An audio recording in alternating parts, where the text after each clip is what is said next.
Olá, irmão. Olá, mano, amigo, você que está aí acompanhando o nosso encontro. Deus capacita aquele que decide fazer parte. E Deus capacita todos aqueles que decidem fazer parte. Não só aqueles que estão participando de algum lugar ou de alguma tarefa, mas Deus, aqueles que decidem fazer parte, procuram servir dessa forma. Queria aqui abrir esse estudo, dentre tantos assuntos que a gente vem compartilhando e a gente vem discutindo, sobre uma visão que a gente acaba repetindo em muitos lugares. Deus tem tornado o nosso país um país propício para uma colheita, para um compartilhar sobre o reino de forma muito bacana. E nada mais interessante do que você utilizar a sua família, utilizar o seu ambiente familiar para gerar e criar oportunidades disso. Aí eu vou falar de um pouco da experiência que eu tive enquanto minha família. Nós fomos trabalhar dentro de uma comunidade com uma outra cultura, nós fizemos uma imersão cultural, sem precisar sair do país, sem precisar ir para um outro país. Infelizmente, a gente tem uma ideia de que alcançar alguns países, algumas pessoas de alguns países, nós precisamos nos deslocar para lá. Não estou dizendo que você não possa ir para lá, mas eu gostaria de desafiar você a pensar em como você pode começar isso aqui agora, como você pode desenvolver isso aqui, como você pode encontrar isso aqui também no nosso país. Vou dar alguns exemplos. Você pode encontrar árabes, você pode encontrar chineses, japoneses, você pode encontrar alemães, você pode encontrar italianos, você pode encontrar várias comunidades no nosso país. E por que nós não conseguimos pensar em alcançar essas pessoas aqui de uma forma em que a gente faça uma imersão cultural com eles, mas dentro do nosso país, em essas pessoas alcançando a verdade dessa boa notícia, nós nos unirmos com estes e fazermos com que eles voltem aos seus países de origem, agora não mais como aquele que volta para trabalhar lá somente, mas nós ajudarmos a ele nessa caminhada lá. Porque ele tem muito mais condições de ir lá, ele tem muito mais condições de ser um missionário, vamos usar esse termo muito tradicional, lá, do que eu indo para lá, tendo que me adaptar, tendo que ainda fazer todo um processo. E aí nós temos, nisso tudo, nós temos uma visão colonialista muito forte, porque o evangelho também foi colonizado. E aí a gente acha hoje, o Brasil é um celeiro, o Brasil é um celeiro, está tudo aqui, as sementes estão aqui. Quer dizer, todas as condições propícias para nós alcançarmos esses povos, essas etnias estão aqui. Comece a fazer, levante, por exemplo, faça um levantamento de quantos existem ao seu redor, se tem no seu estado, se não tem no seu estado, tem no estado vizinho. Se não tem no seu município, mas tem no município vizinho. Procure vasculhar, Deus tem dado essa oportunidade. Não fique com essa visão bitolada de que tem que ir para um outro país. Gente, tem um monte de etnias no nosso país, prontas para nós se achegarmos a eles. Não com a visão colonialista de que eu tenho um saber para você, você rechaça a cultura do outro, você não quer conhecer a cultura do outro, você discrimina a cultura do outro. Ah, ele come com a mão, eu não vou comer com a mão. Se você não quer alcançar aquele povo, se você não quer alcançar aquele grupo étnico, você não tem paixão, você não tem vontade, você não tem animação para fazer isso, meu irmão, fica em casa, vai alcançar o seu vizinho do lado, que tem a mesma cultura que você então. Queria chamar a atenção nesse momento para esse serviço, para esse servir ao reino e olhar para o nosso cenário atual. Como que eu posso fazer isso definitivamente? Eu vou criar talvez um tópico dentro do nosso assunto eclesia lá, eu vou criar talvez um tópico para a gente conversar sobre esse assunto, que eu acho de fundamental importância. E isso tem muito a ver com a estrutura que a gente cria também dentro das nossas ideias de igreja local, em que o movimento deixa de ser um movimento para fora para ser um movimento dentro daquele ambiente.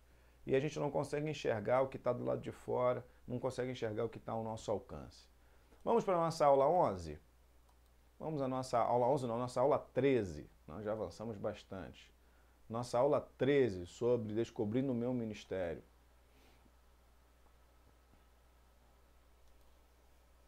Servindo em minha família. Relembrando, todo cristão é criado, salvo, chamado, dotado, autorizado e ordenado a servir. Servir é o coração da vida cristã. Deus moldou cada pessoa de uma maneira singular para um ministério específico. E aí eu vou terminar de ler o restante, né? Cada um possui alguma coisa para oferecer. Conversão e hábitos de cristão são pré-requisitos para o ministério, para o serviço. Olha só, esse tópicozinho que eu acabei de mencionar aqui, né?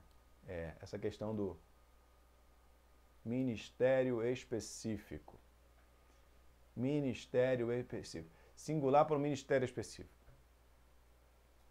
Eu fico observando algumas ações, principalmente dentro desse modelo tradicional, onde eu fui chamado para trabalhar com os povos de tal. Né? O que eu fiz aqui? O que eu produzi aqui hoje? O que eu estou fazendo hoje? O que eu aonde eu progredi com essa reflexão? O que eu descobri que está aqui ao meu redor? Qual é o olhar que eu tenho? Aí eu falo de um ministério específico como se fosse uma coisa única e isolada de tudo e de todos. E, gente, não é assim.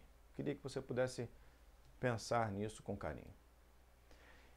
Igreja da Serra acredita, nós acreditamos aqui, né? Aí eu estou falando de uma igreja local, aí quando eu falo Igreja da Serra, eu quero usar a mesma identidade de Laodiceia, de Sardes, de Éfeso, de Roma, de Corinto, da Galácia, dessas igrejas que tinham as suas identificações. Então, Igreja da Serra, nós acreditamos aqui que é da vontade de Deus que o ministério, que o serviço seja desenvolvido de acordo com o contexto dessa realidade local. Desse grupo, dessa igreja, desse corpo que nasce dentro dessa localidade. Nós temos características nessa localidade que precisam ser restauradas pelo Espírito de Deus. Então é uma igreja que nasce dessa localidade e que tem uma linguagem, que tem um olhar, que tem um jeito de ser diferente do bairro vizinho aqui. Então nós acreditamos nisso. Equipar não significa, mais uma vez, que a pessoa do outro bairro não possa estar com a gente. Porém, essa pessoa que vem de outro bairro para estar com a gente, ela precisa aprender a fazer essa leitura, aprender a olhar dessa forma, porque ela acaba não vendo o que está acontecendo aqui, porque ela mora aqui. E aí eu gostaria muito que ela pegasse esse jeito de ser aqui e levasse para cá e fizesse aqui esse olhar que a gente faz aqui. Dela olhar o que está em volta dela no seu bairro e enxergar quais são as realidades dessa comunidade, quais são os meandros, qual é a cultura, quais são os detalhes, quais são as coisas que fazem desse bairro esse bairro. Não é pegar isso aqui e jogar aqui, né? E nem é pegar isso aqui e jogar aqui, são realidades distintas. É uma igreja que nasce, é uma igreja que começa a ser edificada com as pessoas daqui.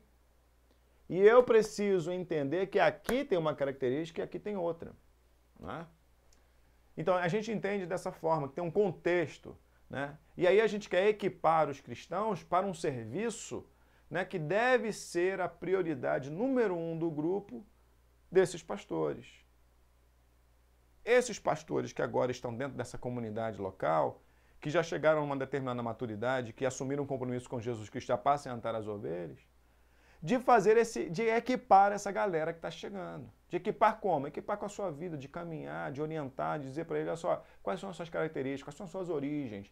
Né? Deixa eu te mostrar aqui algumas coisas que a Bíblia tem falado. Olha só, vamos ampliar a nossa leitura aqui, vamos ampliar o nosso foco do que a gente está vendo aqui. Nós nos tornamos responsáveis com o que nos comprometemos, com aquilo que a gente se compromete, eu me torno responsável.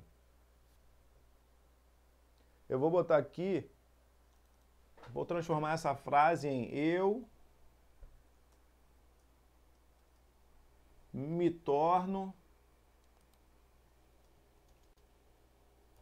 responsável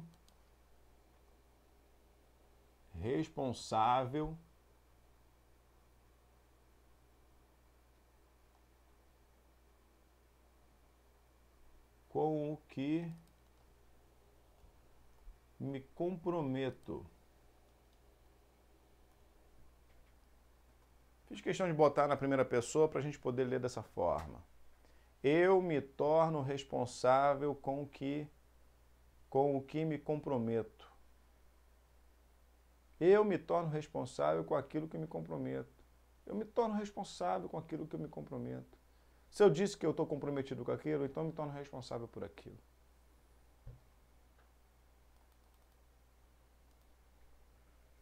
Todo líder é um aprendiz. Essa é outra questão que nós aqui também entendemos e acreditamos. Todo líder é um aprendiz. Não existe um líder que sabe tudo. No momento em que você para de aprender, você também para de liderar. Não quer aprender, amigo? Você vai parar. Vai ficar estagnado. E se a gente insistir com essa mentalidade, você vai sofrer muito. Nós temos unidade sem uniformidade. Aí nós estamos falando de uma diversidade que se combina, né? Que busca combinar as ações. Já imaginou jogar um futebol onde todo mundo é goleiro? A bola não vai rolar. Já imaginou jogar futebol onde todo mundo quer ser atacante? Não tem como. Cada um tem uma habilidade, ela precisa ser combinada como se fôssemos um time e avançarmos para o objetivo de fazer o gol. O gol é glorificar o Cristo, fazer com que esse Cristo seja visto na comunidade, na sociedade. Os ministérios possuem ciclos de vida.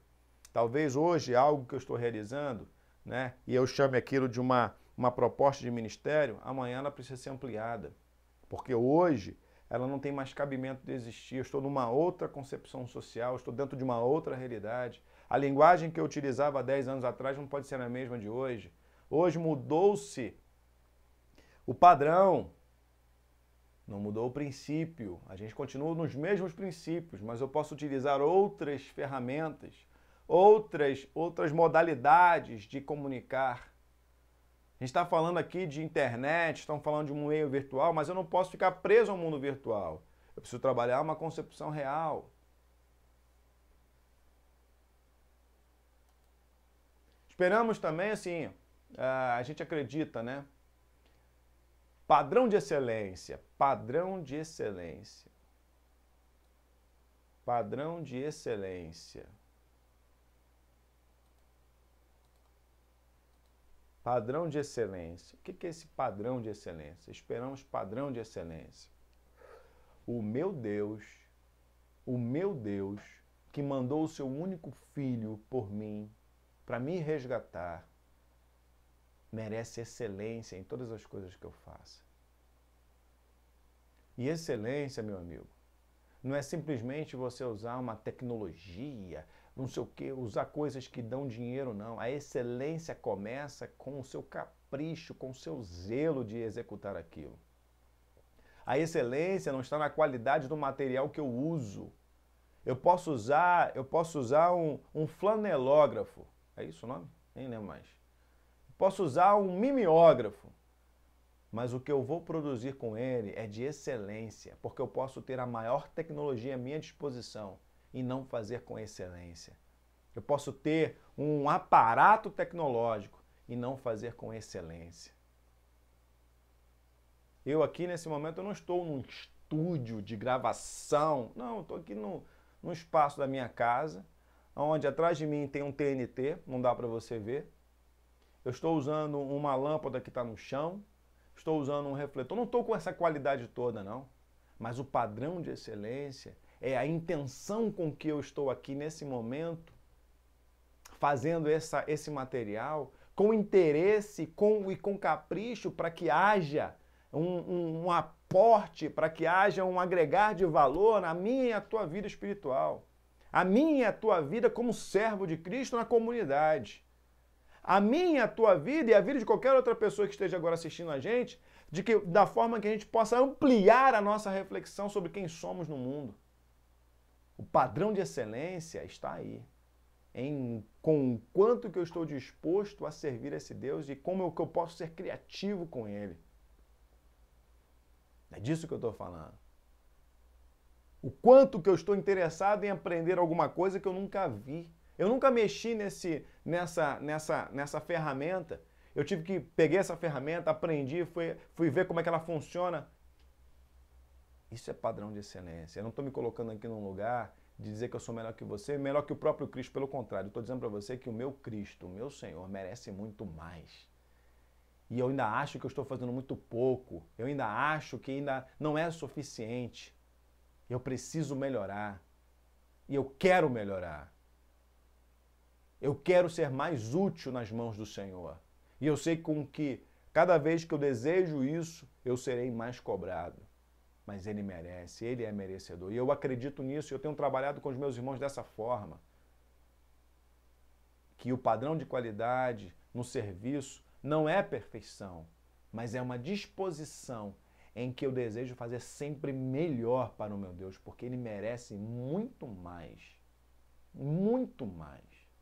E eu repito que a excelência, que o padrão de excelência não está na ferramenta ou no ferramental que eu quero utilizar. E aí quando eu falo ferramental, eu estou falando de produtos de alta qualidade. Eu ouvi de um músico certa vez que não é um instrumento de marca ou de qualidade que você toca que vai fazer com que haja qualidade na música que você vai produzir. Porque um grande músico pode pegar um instrumento de uma qualidade bem inferior e fazer com que ele sirva e que ele seja um excelente instrumento. Porque quem está tocando, quem está usando o instrumento, usa como um excelente, com um padrão de excelência.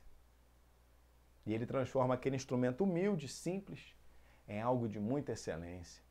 É disso que eu estou falando, né? Até o nosso próximo encontro. Que Deus nos abençoe de forma incrível e extraordinária.